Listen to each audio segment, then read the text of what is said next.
Praise the lord. మీ అందరికీ ప్రభు అయిన యేసుక్రీస్తు నామములో శుభాభివందనాలు తెలియజేస్తూ ఉన్నాం.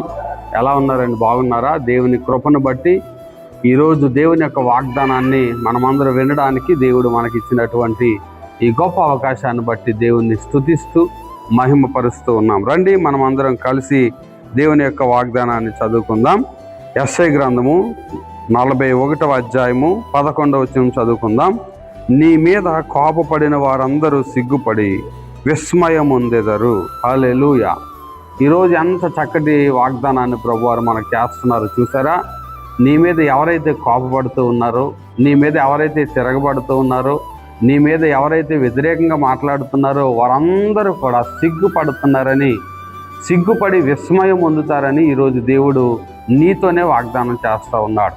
ఎన్నో రకరకాల ప్రయత్నాలు చేసి ఓడిపోయి ఉన్నటువంటి నిన్ను సిగ్గుపరచాలని చూస్తున్నటువంటి అనేక మంది ఈ విషయంలో దేవుడు చేసేటటువంటి కార్యం ఏంటంటే వారందరూ కూడా నీ మీద కోపపడి వారందరూ కూడా సిగ్గుపడి విస్మయం పొందుతారని ప్రభువు చెబుతూ ఉన్నాడు.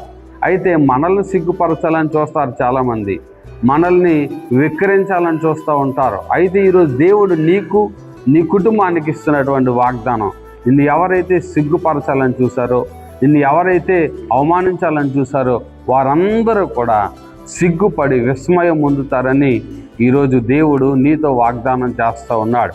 నీ కుటుంబ పరిస్థితులను బట్టి, ఆర్థిక పరిస్థితులను బట్టి, లేకపోతే నీకున్నటువంటి నీ గృహాన్ని బట్టి, లేకపోతే నీకున్న ఉద్యోగాన్ని బట్టి అనేక మంది రకరకాలుగా మాట్లాడుతూ నిన్ను సిగ్గుపరిచేటటువంటి వారు నీ చుట్టూ ఉన్నారా?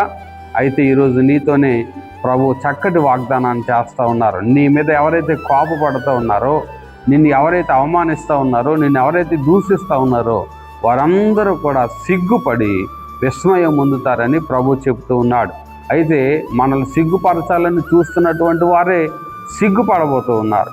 నేను అవమానించాలని చూస్తూ ఉన్నటువంటి ప్రజలందరూ కూడా వారే అవమానాలు పొందుతారని ప్రభు చెప్తూ ఉన్నాడు.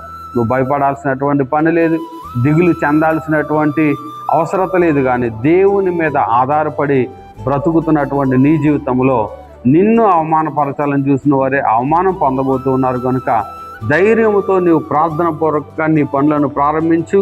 అన్ని విషయాల్లో నీకు తోడుగా ఉండి నీకు విజయాన్ని ఇవ్వబోతూ ఉన్నాడు దేవుడు. అలాంటి కృప పరిశుద్ధాత్మ దేవుడు మనందరికి అనుగ్రహించి నడిపించునుగాక.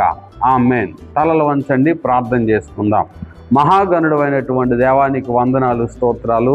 ఇదిగో తండ్రి, ఈరోజు ప్రభువా మీరిచ్చినటువంటి వాగ్దానాన్ని బట్టి నీకు వందనాలు, స్తోత్రాలు చెల్లిస్తూ ఉన్నాం. ఎవరైతే మా మీద కోపపడి మమ్మల్ని సిగ్గుపరచాలని చూస్తూ ఉన్నారో వారే సిగ్గుపడతారని, వారే విస్మయం పొందుతారని, ఇదిగో నీవు చేసేటటువంటి కార్యాలు చూసి వారే సిగ్గుపడబోతూ ఉన్నారని ఈరోజు మాతో మాట్లాడినందుకు స్తోత్రాలు చెల్లిస్తూ, ఇదిగో తండ్రి, వాగ్దానం వినిచినటువంటి వారు మనుషుల మాటల చేత కృంగిపోతూ, విసిగిపోతూ, నలిగిపోతూ ఉన్నారేమో వారందరి జీవితాల్లో గొప్ప మేలు జరుగునుగాక. ఇదిగో వారందరి జీవితంలో గొప్ప అద్భుతం జరుగునుగాక. నీవు చేసే కార్యాన్ని ప్రజలు చూసి వారే సిగ్గుపడాలని మేము ప్రార్థన చేస్తూ ఉన్నాం. అవమానపరచాలని చూస్తున్నటువంటి వారే అవమానపడాలని మేము ప్రార్థన చేస్తూ ఉన్నాం. అటువంటి కృప మా బిడ్డలందరికీ అనుగ్రహించండి. గొప్ప మేలు మా బిడ్డలందరికీ జరిగించి మహిమ పొందమని యేసుక్రీస్తు శక్తి కలిగినటువంటి నామంలో అడిగి వేడుకొనుచున్నాము తండ్రి. ఆమేన్, ఆమేన్. విన్నాం కదండి, చక్కటి వాగ్దానాన్ని ప్రభువారు ఈరోజు మనకు చేశారు. ఇదిగో నీ మీద కోపపడి వారందరూ కూడా సిగ్గుపడి విస్మయం పొందుతారని ప్రభువు మనకిస్తున్న వాగ్దానాన్ని ఎత్తుపట్టుకొని మనం ముందుకు సాగుదాం. అలాంటి కృప పరిశుద్ధాత్మ దేవుడు మనందరికి ఇచ్చి నడిపించి బలపరచునుగాక. God bless you.